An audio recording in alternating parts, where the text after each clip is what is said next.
দেখুন, নির্বাচন চলে আসছে। ২৮ তারিখে চূড়ান্ত তালিকা প্রকাশ হবে, যদিও সেটাই চূড়ান্ত এমনটা নয়। মানে সেই তালিকা আর বদল হবে না, সাপ্লিমেন্টারি তালিকা নিঃসন্দেহে কমিশন জুড়বে এর পরে পরে। কারণ আজকে এই যে লজিক্যাল ডিসক্রিপেন্সি বলুন বা এই পর্যবেক্ষণ, এই সমস্ত কিছুর একটা ডেডলাইন ছিল, সেই অনুযায়ী আজকে ৫টার মধ্যে সেই ডেডলাইন শেষ হয়ে যাচ্ছে।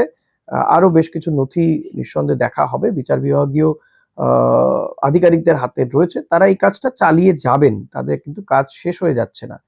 তবে যে তালিকাটা ২৮ তারিখে বেরোবে সেটার ঝাড়াই বাছাই যা যা সমস্ত কিছু, কিন্তু সেটা আজকে পর্যন্ত, আজ বিকেল ৫টা পর্যন্ত দেখে নেওয়ার শেষ সময়। তো তারপরে ২৮ তারিখে একটা তালিকা বেরোবে। তো সেই তালিকাতে কি হবে না হবে সেটা পরে জানা যাবে। এমনিতে খসড়া ভোটার তালিকাতে ৫৮,২০,০০০ নাম বাদ গিয়েছিল।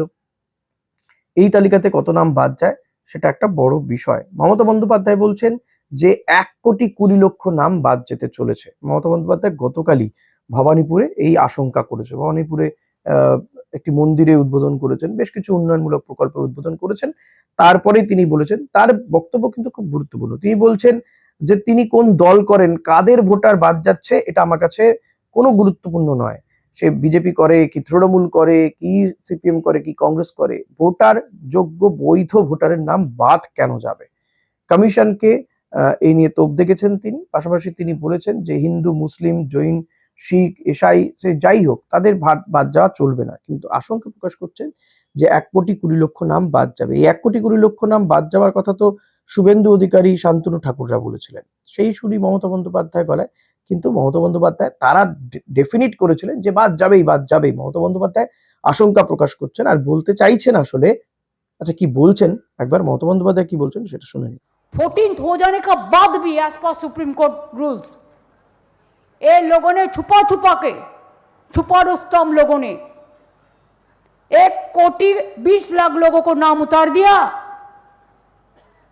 आफ्टर 14th कि लॉग इन उसका पास में है। मैं इंसानी के लिए इंसानियत चाहते हैं। मेरे को देखना नहीं है कौन तृणमूल है, कौन बीजेपी है, कौन सीपीएम है, कौन हिंदू है, कौन मुस्लिम है, कौन जैन है, कौन सिख है, कौन ईसाई हो। मेरे को देखना है कि लोकतंत्र बर्बाद ना हो और जनता का अधिकार प्रतिष्ठित रहे। শুনলেন, মমতা বন্দ্যোপাধ্যায় আসলে বলতে চাইছেন যে বিজেপির সুরে সুর মেলাচ্ছে, তাই বিজেপি যে টার্গেট বেঁধে দিয়েছে সেই টার্গেটকে ফুলফিল করতে চাইছে এই নির্বাচন কমিশন। তাই তারা এই ১,২০,০০,০০০ নামই বাদ যাবে, বাদ দেবে। এবার দেখুন, এই ৬০ লক্ষ নাম এখনো তো সেই লজিক্যাল ডিসক্রিপেন্সির আওতাতে রয়েছে।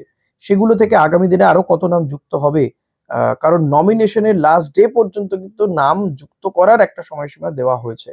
এবং মাধ্যমিকের অ্যাডমিট কার্ড কিংবা রেজাল্ট এটাও গ্রাহ্য করা হবে একটা নথি হিসেবে। যদিও তাকে অন্য নথিও দাখিল করতে হবে, জমা দিতে হবে যারা শুনানি পর্বে যাচ্ছেন বা দিয়েছেন আগেও। সেটা গ্রাহ্য করতে হবে, সুপ্রিম কোর্ট বলে দিয়েছে। বিচারকরা বা বিচারপতিরা তারা দেখছেন, স্ক্রুটিনি চলছে। অন্য রাজ্য থেকেও, উড়িষ্যা, ঝাড়খণ্ড থেকেও আসছেন বিচার বিভাগীয় আধিকারিকরা, তারা দেখবেন এই লজিক্যাল ডিসক্রিপেন্সি গুলো। আজকেও বৈঠক হবে, কারণ প্রত্যেক দিনই হাইকোর্টকে একটা তথ্য দিতে হবে যে কত করে দেখা হলো, কত নাম আপলোড হলো না হলো।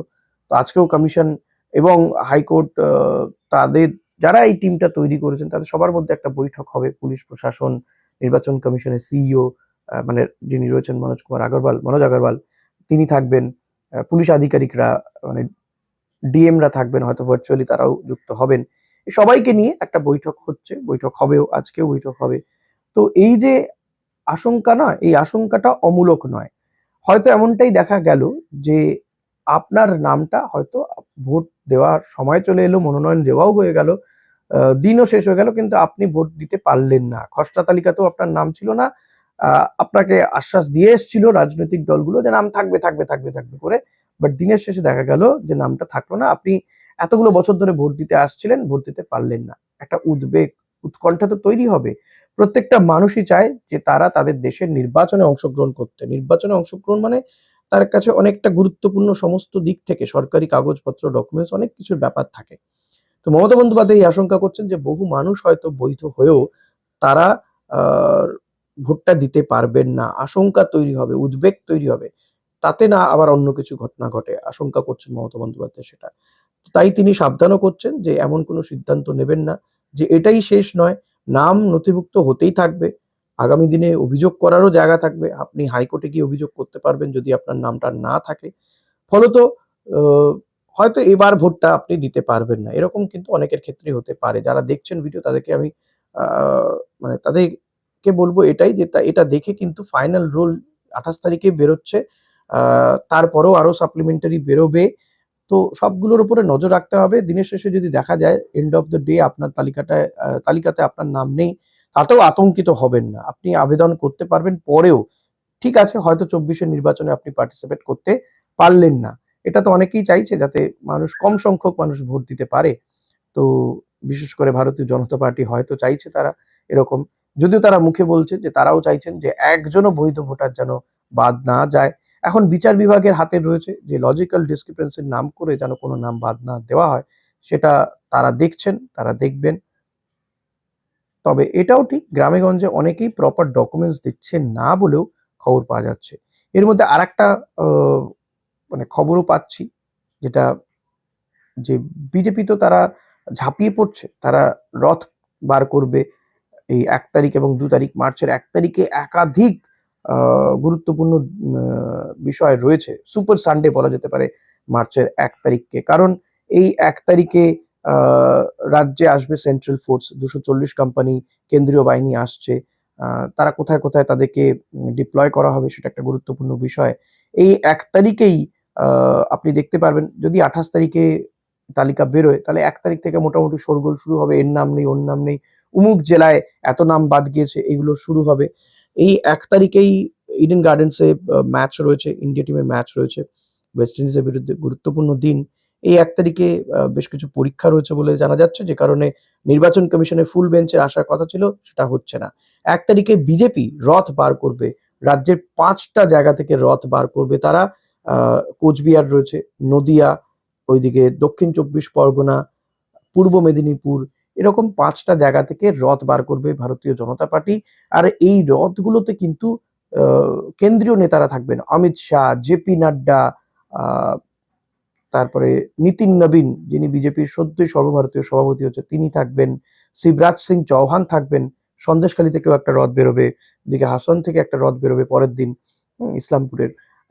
এরকমই প্রায় 9 জায়গা থেকে রথ বেরোবে, রাজ্যের বিভিন্ন প্রান্তে ঘুরবে এই রথগুলো। আর প্রত্যেকটা রথের উদ্বোধন করবেন কিন্তু, বা সূচনা করবেন রথযাত্রার কেন্দ্রীয় নেতারা, কোথাও অমিত শাহ তো কোথাও রাজনাথ সিং, নীতিন নবীন, তারপর ধর্মেন্দ্র প্রধান, তারপরে ধরুন আপনাদের বললামই যে শিবরাজ সিং চৌহান, এরকমই কেন্দ্রীয় নেতারা থাকবেন। পাশাপাশি রাজ্যের নেতারা শুভেন্দু অধিকারী, দিলীপ ঘোষ, সুকান্ত মজুমদার, শান্তনু ঠাকুররা, তারাও থাকবেন।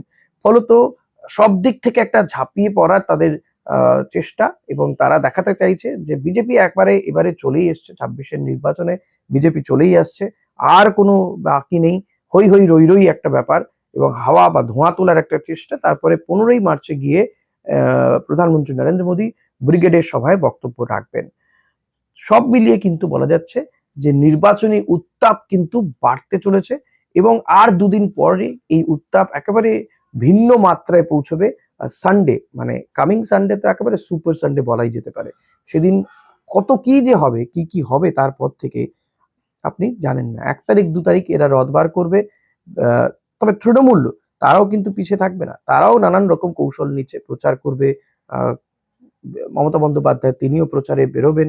ইতিমধ্যে তারাও তাদের ভোটার দেরকে মানে নিরাশ যাতে না হয়ে পড়েন, তাদের যে তালিকা অর্থাৎ প্রার্থী তালিকা, একদিকে ভোটারদের তারা যাতে নিরাশ না হয়ে পড়েন, তারা তো প্রচার করছেনই, ভোটারদেরকে ধরে রাখার জন্য নানান ইতিমধ্যেই আমরা দেখেছি যে ঘোষণা করা হয়েছে, জনমোহিনী প্রকল্পের কথা ঘোষণা করা হয়েছে, মন্ত্রিসভার বৈঠক রয়েছে, সেখানেও আরো বেশ কিছু ঘোষণা হতে পারে, আজকেই মন্ত্রিসভার বৈঠক রয়েছে।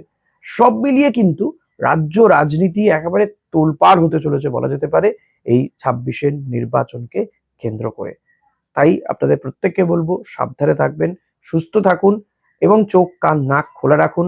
যা কিছু দেখবেন তাই সোশ্যাল মিডিয়াতে পটাপট করে শেয়ার করে দেবেন না, ভেবে চিন্তে শেয়ার করুন। হ্যাঁ, অবশ্যই আমার ভিডিও শেয়ার করতে বলবো, আমি তো সাবধান করছি নাকি, আমার ভিডিও শেয়ার করুন, লাইক করুন, কমেন্ট করুন, সাবস্ক্রাইব করে রাখুন। Thank you.